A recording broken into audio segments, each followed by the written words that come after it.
All right, we should be live.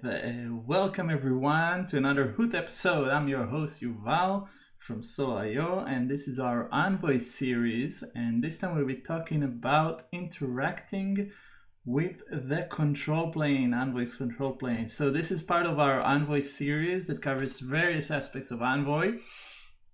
And we're just about in the middle of the series, and we have a few more episodes around Filter and Wasm, and there should be a playlist so you can go and see all the previous episodes. This episode will be talking about interacting with a control plane. And if you want to be notified of future episodes, you should subscribe to our channel. We do these every other Tuesday at 1 p.m. Eastern Time. And as always, we try to make this interactive, so feel free to use the chat to ask any questions you may have when you have them. All right, without further ado, let me get my slides started. So we're going to have a little bit of slides explaining a bit of the background, why we need a control plane, that kind of stuff, the implementation in Envoy. And then we're going to transition, as always, to an interactive demo when I walk you through on how this actually looks like. So interacting with the control plane. First, what's a control plane and why do we need one? So when we talk about Envoy, Envoy is what we call a data plane. It controls all the packets, data, HTTP requests running in your cluster or on your edge, wherever you install it. Now, the control plane is essentially a configuration pub sub for Envoy.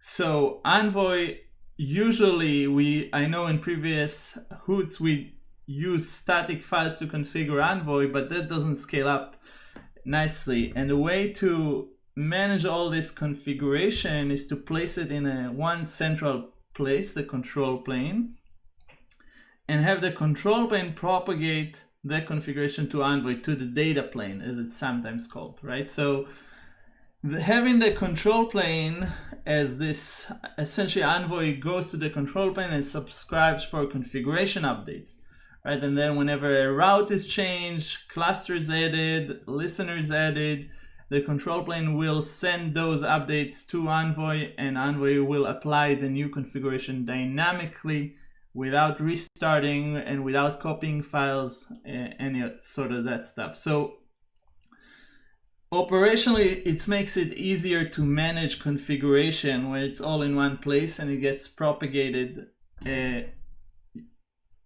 to Envoy over a configuration channel, which we'll talk about. Most commonly, it's a gRPC network channel. Also, it helps Envoy remain stateless. So when it scales up, scales down, whether it's on VMs or pods, Envoy starts up and it gets its configuration dynamically and usually automatically from the control plane. You don't need to copy extra files to the VM or the pod when you start it up. Additionally, it allows us to keep Envoy dumb in the sense that if we want to implement some operational patterns, and in our demo we're going to see a canary deployment pattern, we can do these things in the control plane and we can keep Envoy relatively simple and focus on its task at hand, which is transfer requests, observability, all that stuff. All right, so the Envoy control plane, a data plane protocol in Envoy, it's usually referred to as xDS, where X is kind of like an asterisk. xDS is kind of a framing protocol. It doesn't specify the configuration itself, just the way that it's relayed from the control plane to the data plane. So X is kind of like an asterisk, and for every Envoy resource, there's a specific discovery service. So xDS is X discovery service. And if you remember, we're talking about Envoy resources. We talked about clusters, listeners, routes, endpoints. They all have their specific discovery service. So CDS, EDS, LDS, RDS, cluster discovery service, endpoint discovery service, listener discovery service, route configuration discovery service. There's a few more, but we're not going to touch on them in this talk. They all work essentially the same. Envoy requests or subscribes for configuration for a resource, and the control plane provides it. Right, so when we talk about transport methods, you can have by far the most common one on open source projects we see today is the gRPC method, where Envoy opens a bi-directional gRPC channel to the control plane and essentially can receive updates almost immediately as the channel is two-directional, right? So the very first XDS, V1 XDS, Envoy was polling the control plane for configuration updates, but with gRPC we can actually have the control plane also push configuration updates, which means that they get applied faster. And that kind of brings us to the next point, the eventual consistency of configuration versus ADS. I'm not gonna talk about it too much. Matt Klein has an excellent blog post about it. I just mentioned that Envoy is designed to be eventually consistent. So for example, if you have a route that pointing to a cluster, but you can see here that the routes updates and the cluster updates are different, they're decoupled, right? You can potentially tell Envoy, get your routes from one control plane and get your cluster from a different control plane. So what will Envoy do is essentially will wait until the configuration is kind of consistent, and until it is, it will use the less known good configuration. So that's eventual consistency in Envoy. And for those who prefer stronger consistency guarantees, there's what's called the ADS, where A stands for aggregate. So it's not a discovery service for a specific Envoy resource, right? But rather it aggregates the other ones into a single gRPC stream, and that allows the control plane control the order in which updates are received, making it more strongly consistent. All right, so this is kind of the background of what a control plane data plane is, and I know I talk fast, so if anybody has any questions, feel free to drop them in the chat. And essentially the way that separation works, you have a control plane,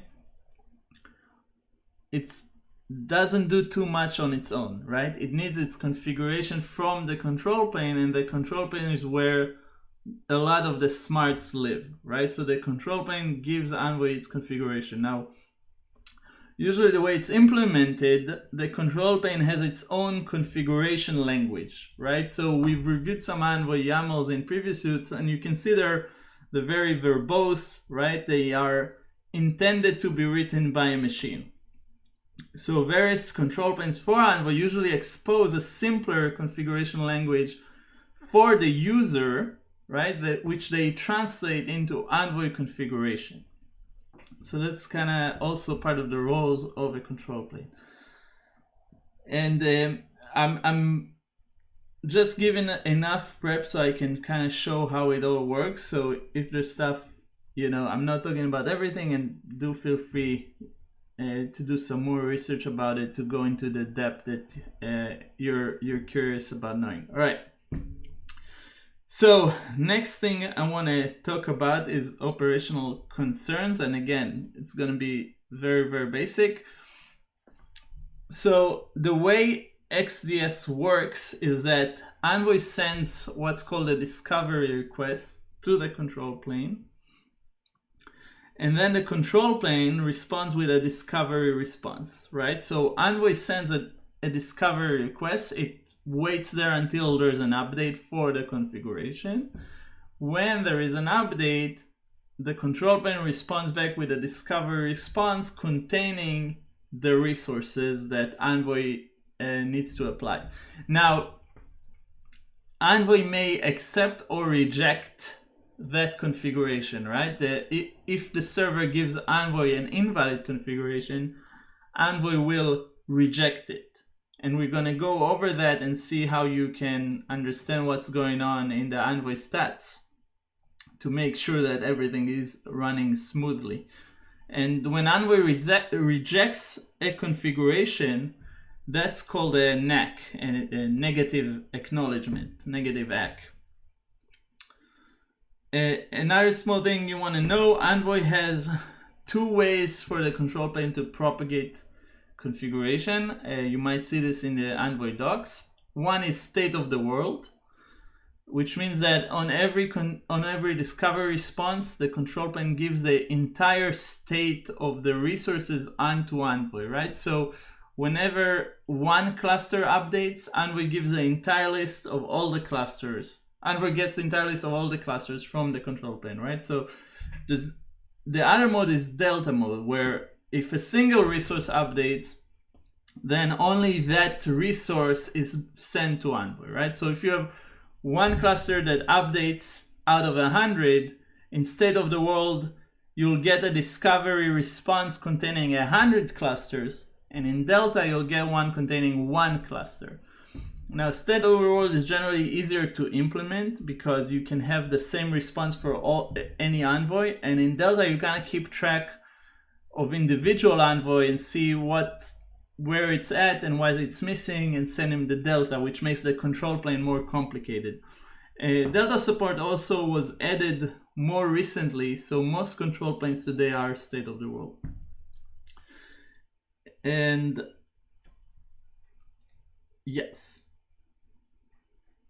I'll just mention one more thing before we're gonna go to an interactive demo, which is the future of xDS. You can see it in this repo, and the goal is to have a lot more supported use cases, like federated control planes, caching, especially now with Envoy Mobile, etc., etc. You can go and look if you're interested. And without further ado, I'm going to do a little bit a demo practical to get you all understanding what we're talking about. So before we go into code, let's go into docs, and that's a generally a healthy approach to do. So let me open the browser. All right, here we go. So let's first talk on what can be dynamically configured. And the most basic things are clusters and listeners, and then routes and endpoints. And let's see how we configure those. There are other things, but we're not gonna talk about them today. So in the Bootstrap configuration, you can see up until today, we only dealt with static resources. You can also configure dynamic resources, right? Let's go to dynamic resources. And we see that we have LDS config, CDS config. So that's dynamic configuration for listeners, dynamic configuration for clusters, and aggregate dynamic configuration, right? Aggregate discovery service. Now, I mentioned that we also have endpoints and routes. So how do we configure those? The answer is that their configuration is inside these objects. So cluster and listeners are kind of the root objects.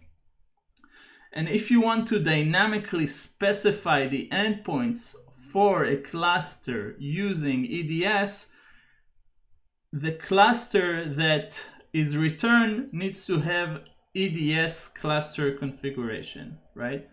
And if you want to specify dynamic routes for a listener, if you remember, a listener is a TCP listener, and in order to turn it into an HTTP one, you need to use the HTTP connection manager filter. So in here, in the HTTP manager configuration, you have RDS configuration, which you can use to create dynamic routes that update independently of the listener.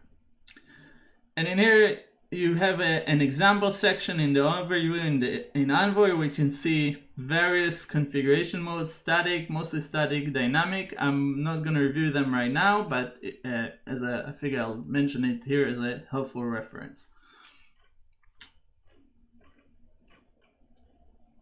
And in the next file over, we can see the xDS, the gRPC messages. Now I'm not going to go all over that now, so don't be scared. I just want to show one thing.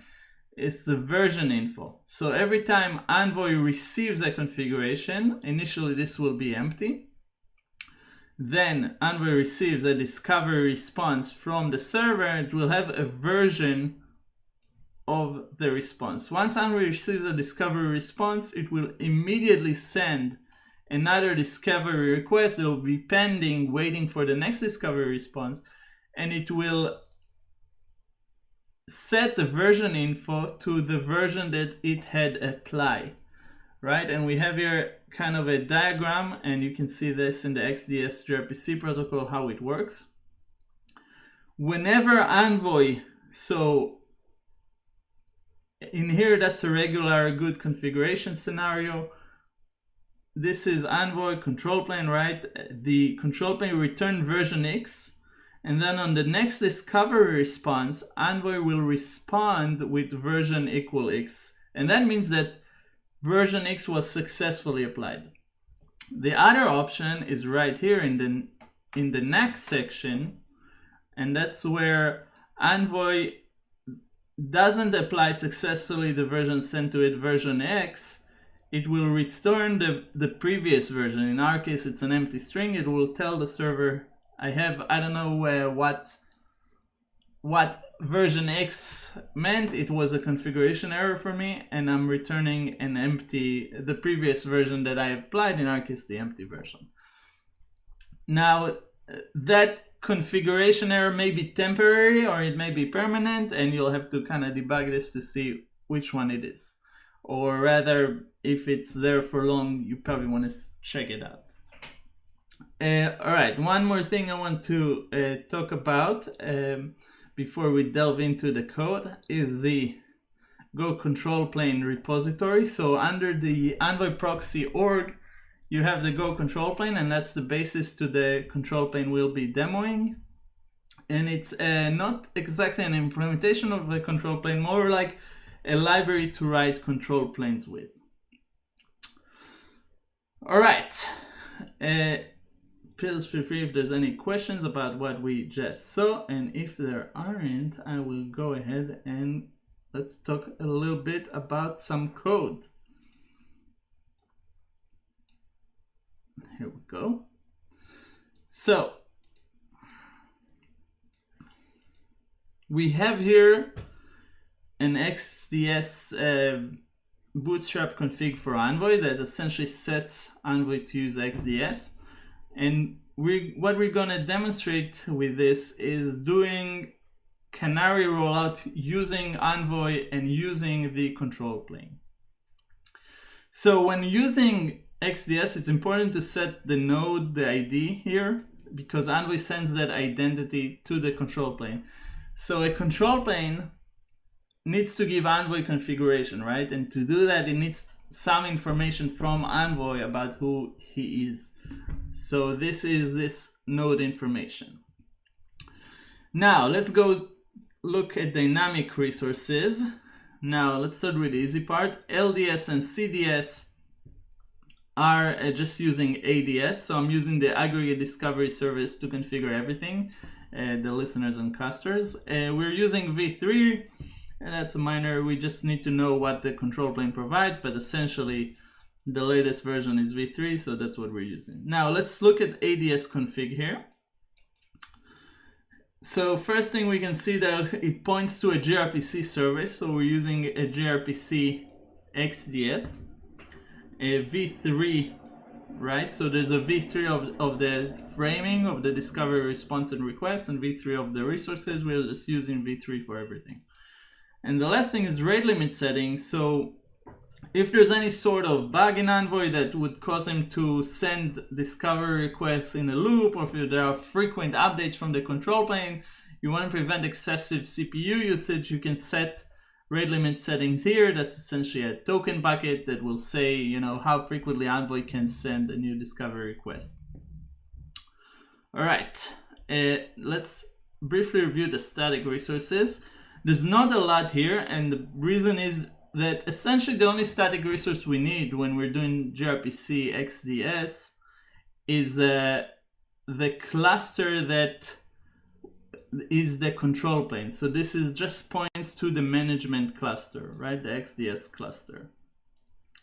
So that's pretty straightforward, right? And this is very similar to the stuff we've seen before. Really nothing and nothing new here. Are you saying, oh, I have a question. Are you saying is this version the same? Yes, that's what I'm saying. Yeah, if we're looking at this version info in the, I assume you mean the version info in the discovery response. So the version info in the discovery response needs to be different if the configuration in the discovery response is different. Yes, that's correct. I'm going to show you how it looks like in the control plane. It's spoiler alert, it's pretty dumb. I just increment an integer. So yes, it's important that it's different because when Envoy NACs or acts, you can know to what configuration it does it to. And I'll do a demonstration of a NAC as part of the demo, and you'll see what I mean. All right, so let's talk about the backend. The upstream server will be testing. I have here two servers in one go. One of them returns red in the body, one of them returns blue in the body. And the other thing that I've done is to, this one will return 200 and this one will return 202. Just so there's a difference in the headers, just easier to see what I want to demonstrate. One will listen in port 8082 and one will listen in port 8083. And let's talk about the control plane. I have here an xDS control plane. Now, most of it is copy pasted from the Go control plane example control plane. I just adapted it so I can use a Canary demo. So as for Emmanuel's question in the chat, you can see that the version info, when I generate a new configuration snapshot, I just increment it every time, and I call the version snapshot dash an incrementing number.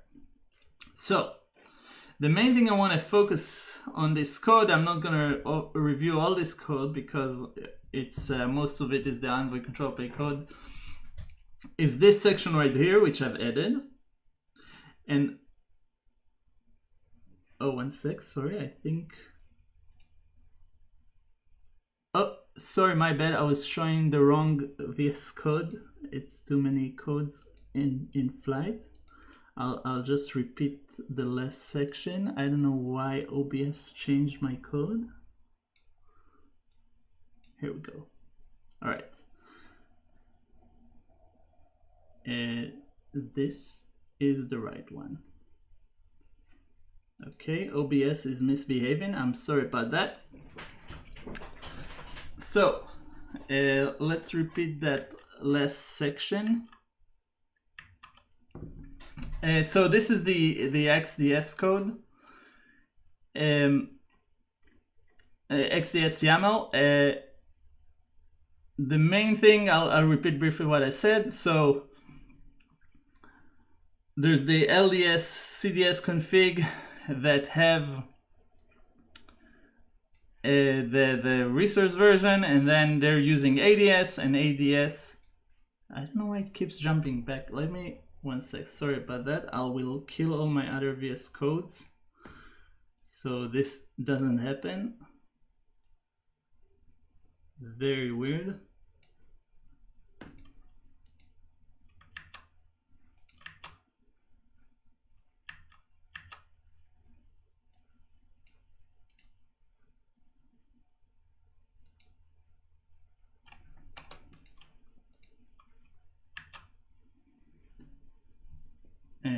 Okay. All right, hopefully we will not do that again. Sorry about that. All right, so LDS, ADS, ADS, that's a configuration. Rate limit sets to the xDS cluster, and the Envoy will get its configuration from the xDS servers I will show in 1 second. So the server that I'll be using is a pretty dumb server, has 2 endpoints, one returns status accepted, one returns status 200.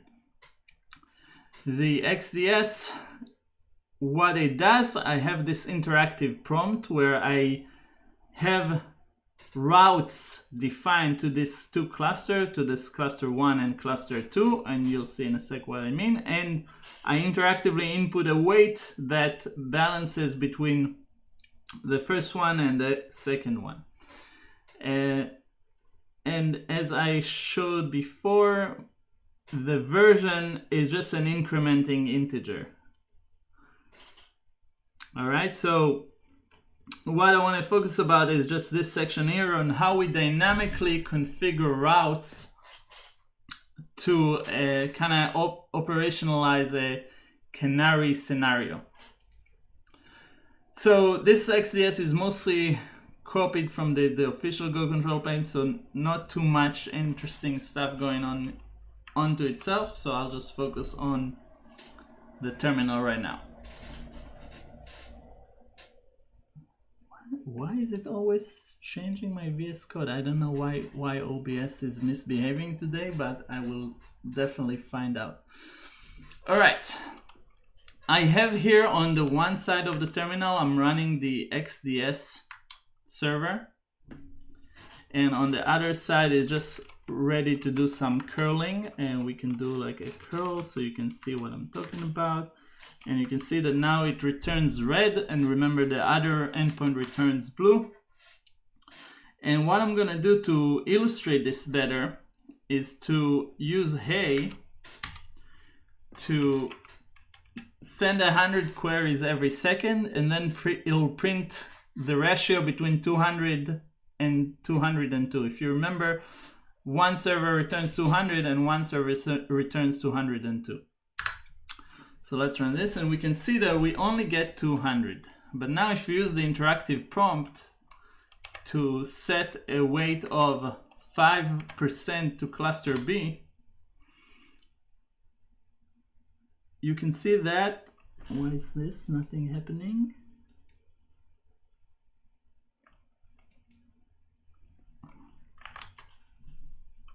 Let me restart Envoy. Of course, when you demo, things go wrong. I'll just go to the other terminal.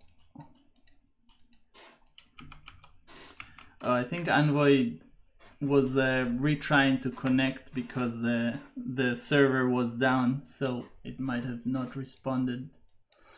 All right, let's do this again. All right, so 5% going to cluster B. All right, and this time it works. You can see that approximately it's random, so approximately 5% of the requests go into cluster B. We can increase that to 10. And you can see approximately, again, it's all random, so approximately 10% going to cluster B.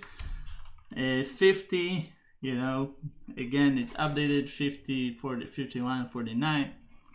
Let's do 70, just so you see what's going on. Let's do 100. Now you can see everything is going to the 202 cluster, essentially to cluster B. Now, let's do an illegal value. Let's do 1, 2, 3. And in this case, the control plane, I intentionally not validate the input so we can see this bug happening. So before I do 1, 2, 3, let me just bring it back to 50. Now let's do 1, 2, 3. Now the control plane is given invalid configuration to Envoy. You can see it published snapshot 8. Now, you can see that the configuration has not changed. Why? Because Envoy received an invalid configuration. It retains the old configuration, the known good configuration. Right, so let's see, let me show you how this looks like in the Envoy stats.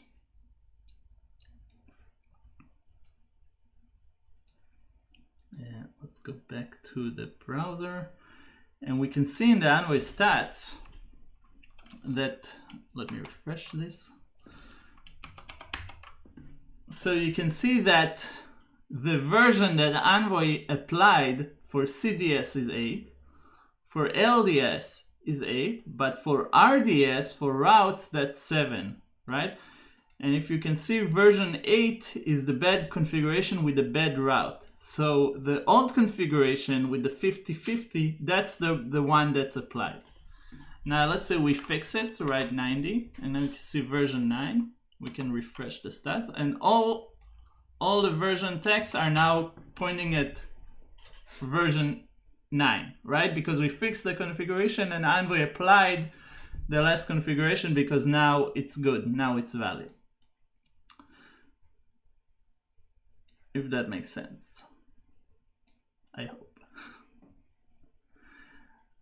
All right, now, so that's as far as, you know, doing kind of canary with the control plane. I want to go over a few more things while we're here in this Envoy admin page. And so we talked about the version text. The version text is essentially the version that the control plane gave the configuration that we showed in the discovery response. Another stat to look out for is the connected state. And that stat means that Envoy is connected to the control plane. So if you have connectivity issues to the control plane, you'll see them here, right? So it's important that, you know, if you monitor your Envoy, make sure that connected state is 1. Another thing I want to show is that when Envoy has dynamic resources, they're not in any file, right? So how do you know what Envoy has? That's why Envoy has a config dump. And in the config dump, if we'll scroll down, you can see that we have a listener config dump that contains the dynamic listeners we received. Oh, this is snapshot 1. Let me refresh that. So, perfect. You can see that we have, oh, the listener hasn't changed since snapshot 1. That's why it's still snapshot 1. And we have the listener config dump with the dynamic listener, and we have the same for a cluster, dynamic active clusters. And we have the same for routes, and you can see the dynamic routes here. All right, so this is as far as configuration and metrics that are relevant, you know, for operating a control plane. If there are any questions, feel free to ask. Let me stop this here. If there aren't, I just want to review one more small thing with the control plane, and I think that'd be, and then we'll recap everything we talked about. So the objects in that Envoy uses are very similar to the static ones, right? In fact, they're essentially the same protobuf schema. So here it's a bit more verbose because that's Go code, but you can see that we're using the weighted cluster feature of Envoy to provide a route configuration that's dynamic. And the way that works is that we essentially prep all the resources in a snapshot, right? This is state of the world control plane, and then set that snapshot to Envoy. So every time we update that snapshot, it needs to include all the resources so that Envoy is updated with all of them at once, right? So one interesting project to watch out for, they're trying to essentially make developing a control plane easier, right? So doing a control plane that's a delta is a lot harder than doing a control plane that's state of the world, right? Because you can see the code for the state of the world, it's pretty simple, right? The only thing that I do here is I grab all my resources that I know of and I set all of them in a single snapshot and send that to Envoy. There's a project that is being developed. Let me go to the project page right here, called xDS Relay. That's essentially a caching layer to your xDS server. So you put this in front of the xDS server and it will handle caching and Delta updates to Envoy. I don't think it's ready yet. It's actively developed, but I would definitely keep an eye on this one for those who are curious.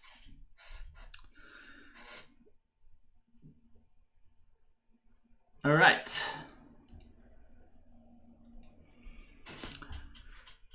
So that's it as far as the demo. If anybody has any questions, feel free to ask. Let me just recap what we talked about. So we talked about why we need a control plane, why is it good, the operational advantages of having one, essentially decoupling concerns. You don't need to have configuration alongside Envoy. You can manage it in one place and distribute it via the network. It allows you to create additional operational patterns like canary deployment using the control plane and without adding this complicated logic onto Envoy. Right? You can think of more complicated cases. For example, you want to advance the canary, not manually like I just did, but maybe based on Prometheus metrics. Right? So that's something a project like Flagger can do for you. So the control plane can, because it's not in the hot path, right? It can allow to have a lot more smarts and a lot more sophistication going into it. We talked about the xDS, the discovery services that Envoy uses to get its configuration, and we showed how to configure Envoy to connect to those xDS services. Essentially, you configure the dynamic resources section in your Bootstrap configuration. We talked a little bit about versions. Every time Envoy is waiting for a configuration, it issues a discovery request that hangs there until there's an update to the configuration, at which point there's a discovery response. That discovery response contains a version info. That is important because when Envoy doesn't like the update, it will send back a NAC. Essentially, it will send back a discovery request with an older version info, meaning that the version info it received it wasn't happy about. Now, it can be temporary. It can be that it received an RDS update before CDS update and that NAC will go away soon. Or it can be something like I did, a bad configuration where I added a weight bigger than 100. In that case, the configuration needs to be fixed and redistributed through xDS to fix the NAC.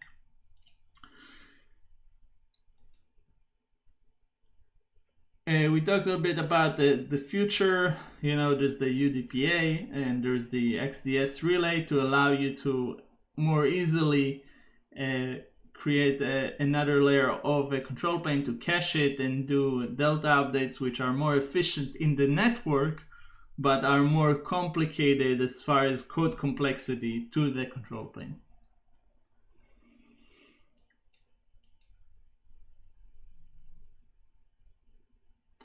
All right, if there are no other questions, that'll be all for today. Thank you for joining, and I'm looking forward to see you in about 2 weeks. And we'll have another Envoy episode with we're going to talk about filters, how they look like. Going to be interesting. And as always, going to be some demos. And as always in live demos, they sometimes don't go as planned, but we sorted it all out. Have a good day, everyone, and goodbye.